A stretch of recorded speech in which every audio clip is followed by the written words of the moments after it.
Students, अब अपन next topic पढ़ते हैं electric field at axis point due to electric dipole. ठीक है, विद्युत द्विध्रुव के अक्षीय बिंदु पर विद्युत क्षेत्र। तो सबसे पहले अपन जब भी कोई बड़ा डेरिवेशन पढ़ते हैं तो सबसे पहले उसका डायग्राम बनाया जाता है। तो डायग्राम की थ्योरी वही लिखी जाती है जो अपने डायग्राम रिप्रेजेंट कर रहा है। तो आपको जैसे नाम से पता चल रहा है कि सबसे पहले आपको क्या लेना पड़ेगा, एक विद्युत द्विध्रुव, एक इलेक्ट्रिक डाइपोल। ठीक है, और आपको किसी आर डिस्टेंस में इलेक्ट्रिक फील्ड फाइंड आउट करनी है। तो कैसे निकालेंगे? तो सबसे पहले माना एक विद्युत द्विध्रुव ए बी जिसके ए सिरे पर प्लस स्मॉल क्यू आवेश तथा बी सिरे पर माइनस स्मॉल क्यू आवेश परस्पर अल्प दूरी 2a पर उपस्थित है। यहाँ पर अपन दूरी 2a लेंगे। ठीक है, consider an electric dipole A B in which A point have plus small q charge and B point have minus small q charge at small distance to it।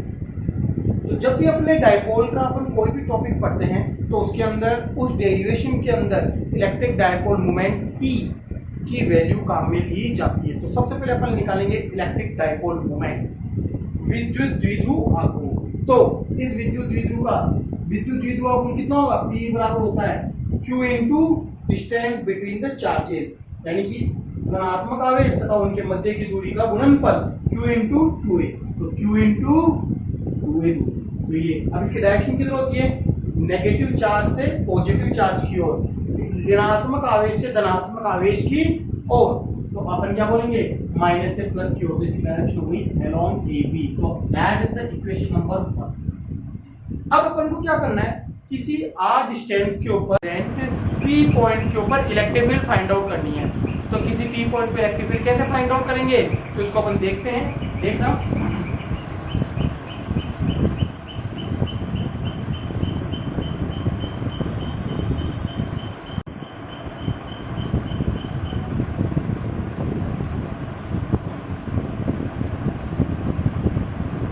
तो किसी P बिंदु पर विद्युत क्षेत्र के लिए, ठीक है, तो सर P बिंदु की दूरी कितनी है? तो अपन दूरी ज्ञात करेंगे।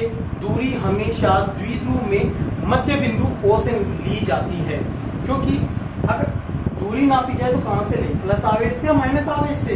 तो इस कंफ्यूजन को दूर करने के लिए विद्युत द्विध्रुव में दूरी कहां से नापी जाती है? हमेशा उसके मध्य बिंदु O से ली जाती है।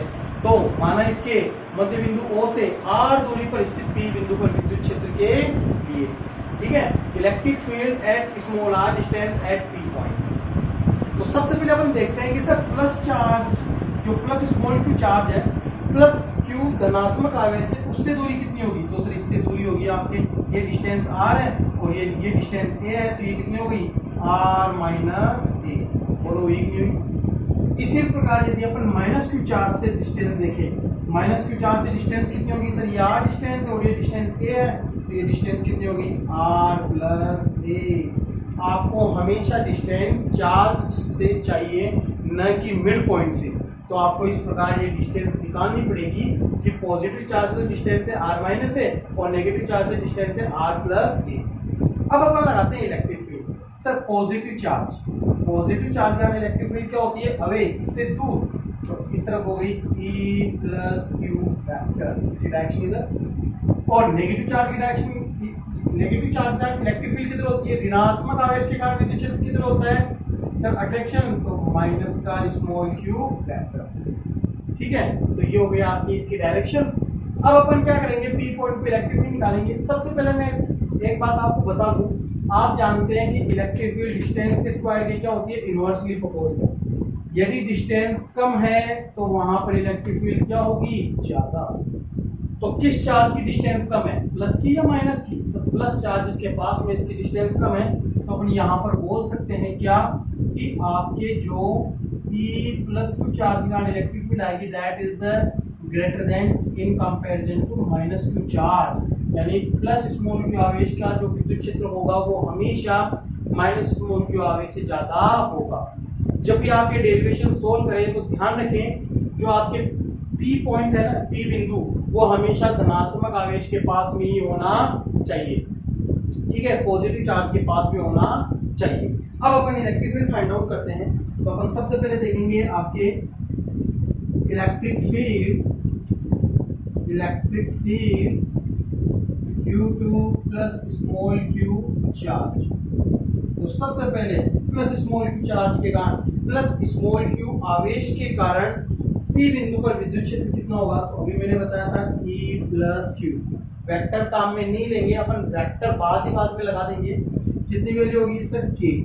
चार्ज है Q अपॉन डिस्टेंस कितनी है? प्लस चार्ज से डिस्टेंस है R माइनस ए, तो R माइनस ए का whole square, that is equation number. Similarly ठीक है, ऐसे की ऐसे आपके माइनस क्यू चार्ज के कारण डिस्टेंस कितनी होगी?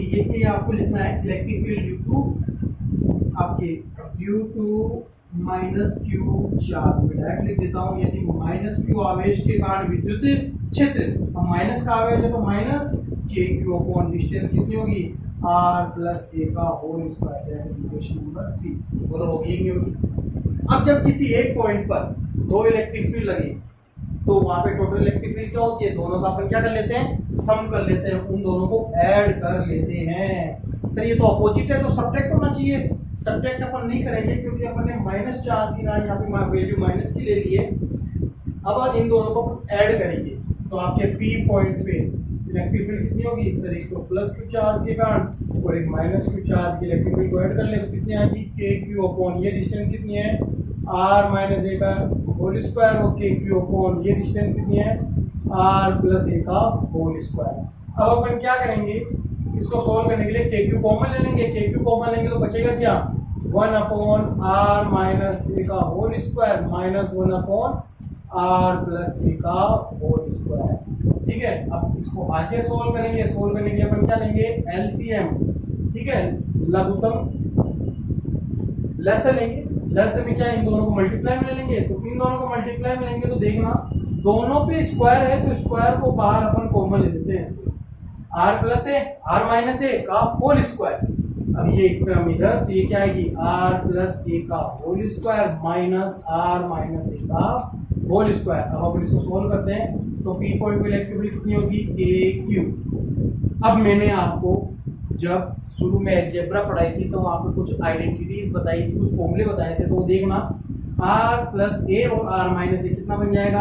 Are square minus a square का होल स्क्वायर। आर प्लस ए का होल स्क्वायर खोले तो क्या आएगा? R square plus a square plus 2RA minus, यहाँ पे ध्यान दीजिए मैक्सिमम बच्चे यहाँ पे गलती करते हैं।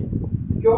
क्योंकि माइनस को आपको इस पूरी जो इसका एक्सपेंशन आएगा, इसका विस्तार आप लिखोगे, प्रत्येक टर्म से माइनस क्या होगा? मल्टीप्लाई होगा। तो आर स्क्वायर यहाँ पे प्लस का, तो इससे टकरा के माइनस का, ए स्क्वायर प्लस का, इससे टकरा के माइनस का 2RA, तो माइनस माइनस प्लस 2RA। और होगा नहीं होगा? ये स्मॉल आर स्क्वायर से स्मॉल आर का, ए स्क्वायर से स्क्वायर गया, तो आपके पास पी पॉइंट पे इलेक्ट्रिक फील्ड कितनी आ गई? K q 4RA upon r square minus a square का होल स्क्वायर। ठीक है, तो सर आपने कहा था कि जो आखिर में सॉल्यूशन है उसके अंदर क्या आना चाहिए? पी।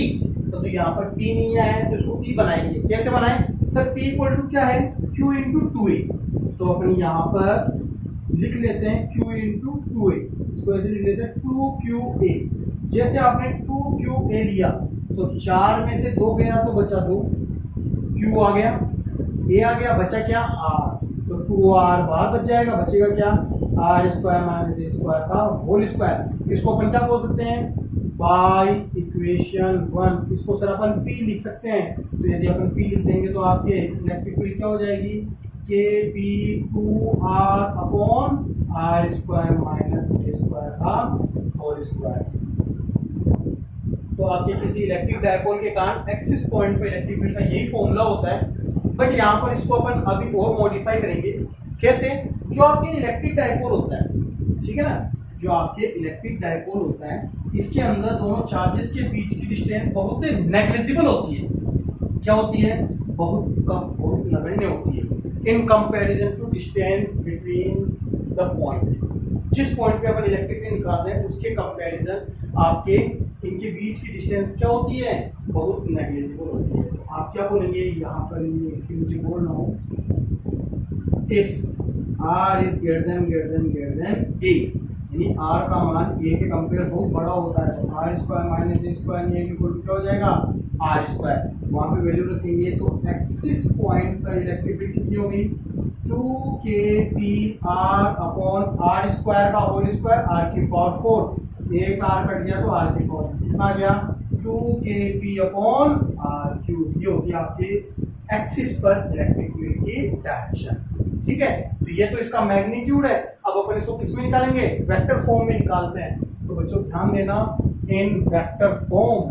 तो सर वेक्टर फॉर्म निकालने के लिए अपन किसी वेक्टर से कंपैरिजन करेंगे, तो कैसे देखना सभी। तो आपके जैसे अपन देखें इन वेक्टर फॉर्म,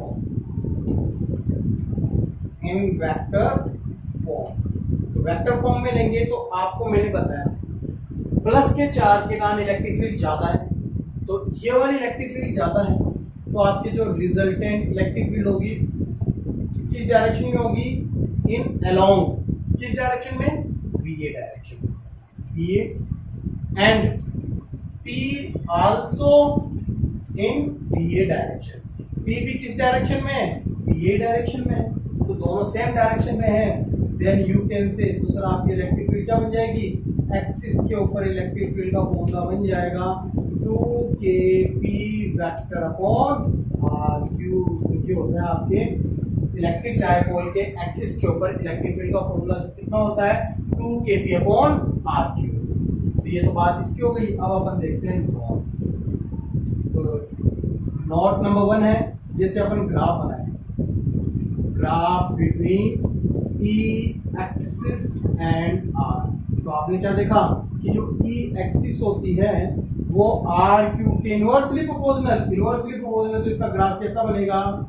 वही आपके रेक्टेंगुलर हाइपोबोलिक, आयताकार, अतिपवलयाकार। जैसे जैसे आगे की डिस्टेंस बढ़ेगी वैसे वैसे होती जाएगी। तो आपके ये इसके एक्सिस के ऊपर, अक्ष के ऊपर उपस्थित विद्युत क्षेत्र का दूरी के साथ क्या बन गया? वक्र बने जाता है। ठीक है, तो ये आपके electric field at axis point due to electric dipole complete. Hello students, अब अपन आरजीएससी बुक का एग्जांपल नंबर 19 करते हैं। ठीक है, तो देखते हैं ये क्या है। हिंदी मीडियम वाले इस क्वेश्चन को बुक से पढ़ लें। ठीक है, और यहाँ पे मैं यहाँ पे समझा रहा हूँ। देखिए 2 point charges 5 microcoulomb and -5 microcoulomb, यानी एक तो प्लस का और एक माइनस का। तो मैं लिख लेता हूँ Q कितना है, प्लस भी है माइनस भी है, 5 micro 10⁻⁻6 coulomb, 5 × 10⁻⁶ coulomb charge are kept रखे हुए। अब अपन देखते हैं इनके बीच की डिस्टेंस अपन को दे रखी है। कितनी दे रखी है? डिस्टेंस दे रखी है अपन को 1 सेंटीमीटर। 1 सेंटीमीटर का मतलब 10⁻² मीटर। ठीक है, और आर डिस्टेंस जहां पे अपन को इलेक्ट्रिक फील्ड फाइंड आउट करनी है वो कितनी आपके 0.3 मीटर, यानी कि 3 × 10⁻⁻1 मीटर या 0.3 रहने दीजिए। From the centre of dipole, इस डाइपोल के सेंटर से आर डिस्टेंस आपको दे रखी है। अब आपको पूछ रहा है at axis point of dipole electric field निकालनी है। क्या निकालनी है? Calculate the electric field at axis point और एट इक्वेटोरियल पॉइंट, यानी इतनी दूरी पर अक्षीय बिंदु पर विद्युत क्षेत्र बताना है। तो सबसे पहले आप जानते हैं कि यदि अपन डायपोल का क्वेश्चन सोल्व करेंगे सबसे पहले क्या निकालेंगे? P इक्वल टू क्या होता है? Q × D। Q कितना है? 5 × 10⁻⁻6। D कितना है? 10⁻⁻2। कितना आ गया? 5 × 10⁻8 कूलम × मीटर। तो आपके पास ये P की वैल्यू आ गई। अब अपन निकालते हैं इलेक्ट्रिक फील्ड नंबर 1 किसके ऊपर? एट एक्सिस पॉइंट, आपके अक्षीय बिंदु पर। तो E एक्सिस कितना होता है? 2kp/r³। यही होती है आपकी वैल्यू 2kp/r³। तो वैल्यू पुट करते हैं। 2k कितना होता है? 9 × 10⁹। P कितना है आपके? P अभी अपन निकाला है 5 × 10⁻8 अपॉन r³, यानी डिस्टेंस का क्यूब करेंगे। 3 का क्यूब आपके 27 × 10⁻⁻3। 9 से कट गया, क्या गया? 3। तो E एक्सिस की वैल्यू कितनी होगी? देखो सोल्व करते हैं। 5 और इसको मल्टीप्लाई किया तो कितना आएगा? 10/3 × 10 की पावर, ये प्लस की 9, ये माइनस की 8, ये ऊपर जाके प्लस की बन जाएगी, प्लस की 3। तो ये बन गया 10 की पावर। देखो 9 में से 8 गया तो 1 को 3 में ऐड करेंगे तो 4। तो आपके पास आ गया, इसको डिवाइड कर दे तो 3.33 × 10 की पावर 4 न्यूटन पर coulomb. It is the axis electric field. तो यही आपके आंसर है, बुक के अंदर भी आपको यही आंसर दे रखा है। अब अपन इसी प्रकार देखते हैं आपके एट इक्वेटोरियल पॉइंट। ठीक है, तो सर बात ही आती है इक्वेटोरियल पॉइंट पे इलेक्ट्रिक फील्ड कैसे निकालें। तो इक्वेटोरियल का भी आप फॉर्मूला जानते हैं, या तो ये काम मिलो ई इक्वेटोरियल बराबर क्या होता है, एक्सिस की इलेक्ट्रिक फील्ड का हाफ, क्योंकि डिस्टेंस वो की वही है, वो का वही डायपोल मोमेंट, वो का वही विद्युत द्विध्रुव गुण है, और वो का वही आपके डिस्टेंस है। तो सेम होने के कारण अपन ये फॉर्मूला कहां मिल सकते हैं, एक्सिस पे अभी अपन निकाला है 3.33 इंटू 10⁴/2 डिवाइड करेंगे तो इक्वेटोरियल निरक्ष पे विद्युत क्षेत्र कितना आएगा, डिवाइड करते हैं 1 ठीक है, ये आपके 67 इंटू 10⁴ न्यूटन पर कूलम। तो ये आपके निरक्ष पर विद्युत क्षेत्र आ गया। तो आप इस प्रकार अक्ष पे और निरक्ष के जो आपके न्यूमेरिकल्स हैं इनको आप सोल्व कर सकते हैं।